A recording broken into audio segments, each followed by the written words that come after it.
BNP আসলে জাতীয় ঐক্যের জন্য সরকারকে আহ্বান জানিয়েছে এবং আমরা দেখেছি যে আরো একটি দল জামাত ইসলামী তারাও সমর্থন দিয়েছে। জাতীয় ঐক্য আসলে কিভাবে সম্ভব, মানে তার কোনো রূপরেখা বা আমরা দেখছি কিনা?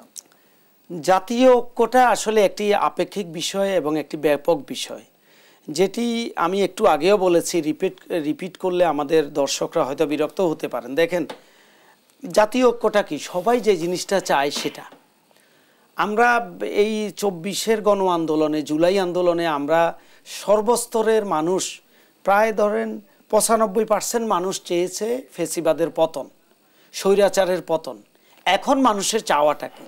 এখন মানুষের চাওয়া হচ্ছে একটি সুষ্ঠু, সুন্দর, নিরপেক্ষ নির্বাচন করা। আইন শৃঙ্খলা, এখন নির্বাচন করতে হলে কি করতে হবে? আইন শৃঙ্খলা পরিস্থিতির উন্নতি ঘটাতে হবে, প্রশাসনকে আপনার নিউট্রালাইজড করতে হবে, আপনি বিভিন্ন মিডিয়াতে যেসব দালালগুলো বসে আছে তাদেরকে আপনার সরাতে হবে, আপনার দ্রব্যমূল্যের দাম কমিয়ে আনতে হবে, জনগণের মধ্যে স্বস্তি দিতে হবে।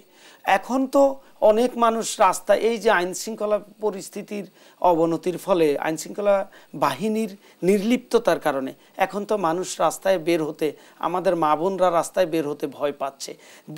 দেখেন আইন শৃঙ্খলা পরিস্থিতির ঢিলে তালে অবস্থাটা কোন পর্যায়ে। কোর্ট অঙ্গনে, একটা কোর্ট ভবনের সামনে দিনে দুপুরে একজন আইনজীবী খুন হয়, এখানে কোথায় ছিল আইন শৃঙ্খলা বাহিনী? কেন আমাদের একটা ভাই সাইফুলের মতো একজন আইনজীবী, একটা প্রতিভাবান আইনজীবী খুন হবে?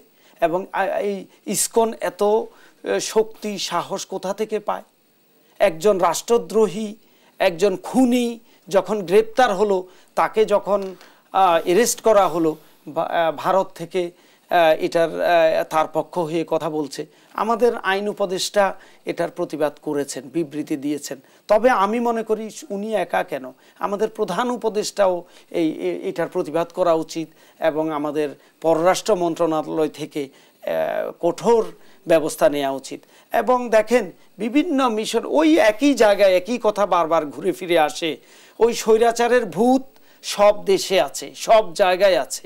এই যে আমাদের বিদেশে যে অ্যাম্বাসিগুলো আছে, সেখানে অনেক জায়গায় এখনো হাসিনা কর্তৃক নিয়োগকৃত অ্যাম্বাসেডারগুলো রয়ে গেছে এবং তার দালাল দোসর যে ফরেন মিনিস্ট্রির কর্মকর্তা ছিল, তাদেরকে এখনো অনেক জায়গায় নিয়োগ দেওয়া হয়েছে। তারাই বিদেশিদের কাছে এটা একটি হত্যা নয়, এটি একটি গণ্ডগোলের কারণে নিহত হয়েছে, বা এটা একটি সনাতন ধর্মাবলম্বীদেরকে নির্যাতন করা হচ্ছে বলে ওরা ভেতরে ভেতরে ইন্ধন দিচ্ছে এবং এই প্রোপাগান্ডার সঙ্গে যুক্ত রয়েছে। এখন ব্যবস্থা নিতে হবে খুব দ্রুততার সঙ্গে। এই স্লো মোশনের কারণে, এই ব্যবস্থা গ্রহণের দীর্ঘসূত্রিতার কারণেই ষড়যন্ত্রকারীরা আরও বেশি সুযোগ পাচ্ছে।